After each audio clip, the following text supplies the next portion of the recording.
high. Sorry, the morale must be high in the team. But with the first win out of the way, I think would you say that New Zealand is the perfect is coming to Bangladesh at the perfect time with having beaten South Africa?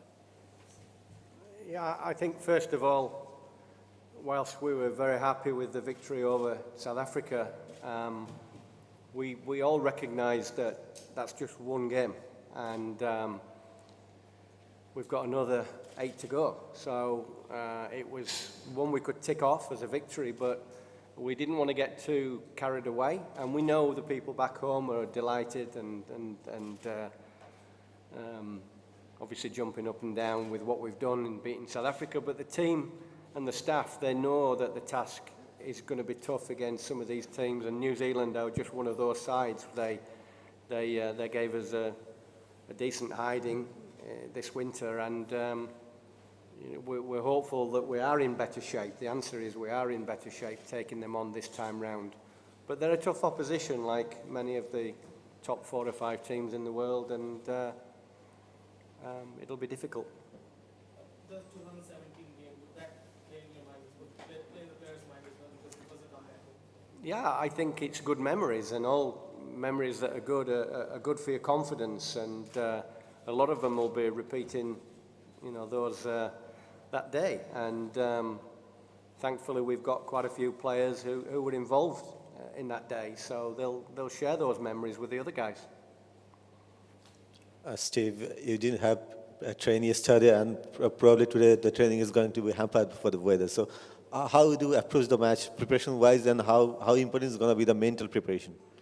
Well, when we have, we needed to have a break yesterday. We had a tough game, and as typical in England, you cannot guarantee the weather. I think it was meant to be okay, but it's curtailed or frustrated us a little bit now with the wet weather around. But thank goodness for Ireland. Thank goodness for going over to Ireland and playing some cricket and getting used to Northern Hemisphere conditions. And thank goodness to the little camp we had in Leicester, as well as our preparation for the games. So what I'm really meaning is, if preparations weren't as good as they have been, then we would have been worried about a lack of cricket today. So we're not that worried. Thankfully, most of the boys are in reasonable nick, and mentally, I think that's a good thing. If they know they're in good condition, then they'll be ready for the game tomorrow. Couple of questions, Steve. Firstly, when you joined Bangladesh, was this the start that you're looking for at the World Cup? Because your team is quite big on making starts, whether they're batting first or bowling first or a first game. And secondly, what does a coach add to a team which is quite experienced right now? You have players who've played 200 matches, and you have a number of experienced players. So what can you add to this setup? Okay, so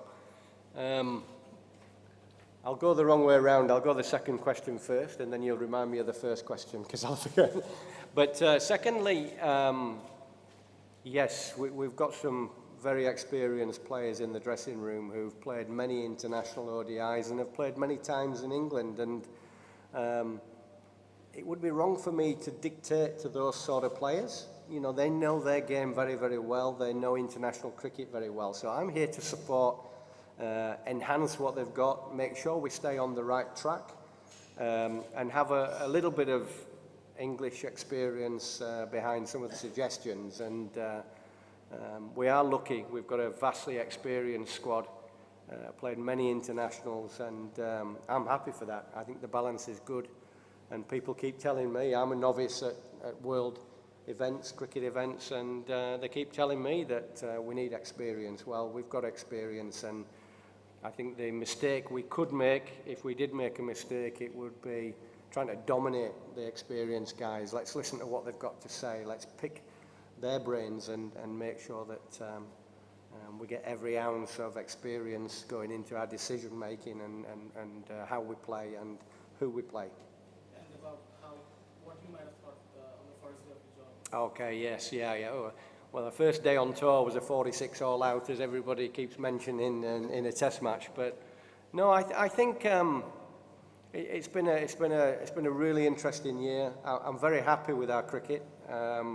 It was very important for me not to change what we were doing a lot, really. I think we were starting to make some really good strides with white ball 50 over cricket, and to have a new new coach come in and try and dominate in a different fashion, well, that's not going to work. So my role was to have a good look at what we were doing well, try and enhance that even more. But I think maybe the important thing, what I've been trying to do with the team, is to give them responsibility and let them go out there and make those decisions for themselves, because they learn a lot from those decisions going right and going wrong. And Bangladesh cricket then will be in a better position going forward, and that's the senior guys as well as the younger guys as well. Let them enjoy their successes and failures and learn from them, and that's been the way I've been approaching my coaching with Bangladesh. That win over South Africa surprised a lot of people, but does that change your target for this World Cup in any way? No.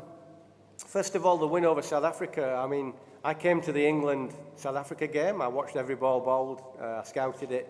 I was delighted with the surface, what I saw, and I was delighted when I couldn't really see another pitch cut out, and I had a hunch that we might be playing on the same pitch. When I found that out the next day in practice, I was delighted. I thought that was a great opportunity for Bangladesh to try and take South Africa. We needed them to maybe have a slightly off day and us play very well, and that sort of thing happened on the day. It'll be a really big challenge